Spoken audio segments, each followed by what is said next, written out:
नमस्कार मित्रांनो, जय जिजाऊ, जय शिवराय, जय शंभूराजे। हा व्हिडिओ शेवटपर्यंत नक्की पहा।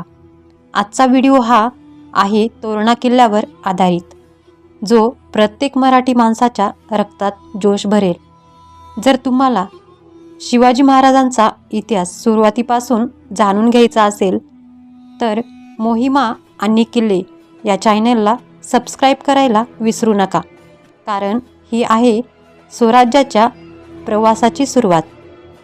इतिहासात असे फार कमी राजे झाले ज्यांनी वयाच्या 15व्या वर्षीच स्वराज्याचं स्वप्न पाहिलं आणि त्या स्वप्नाची पहिली पायरी एका किल्ल्यावर ठेवली। हा आहे तोरणा, छत्रपती शिवाजी महाराजांचा पहिला पराक्रम। पुण्याजवळील डोंगर रांगांमध्ये एक तरुण मुलगा फिरत होता। त्याच्या डोळ्यात वेगळंच तेज होतं। तो मुलगा म्हणजे छत्रपती शिवाजीराजे भोसले। जिजाऊ मासाहेबांनी दिलेले संस्कार, रामायण महाभारताच्या कथा आणि अन्यायाविरुद्ध उभं राहण्याची शिकवण, याच विचारातून जन्म घेत होतं स्वराज्याचं स्वप्न।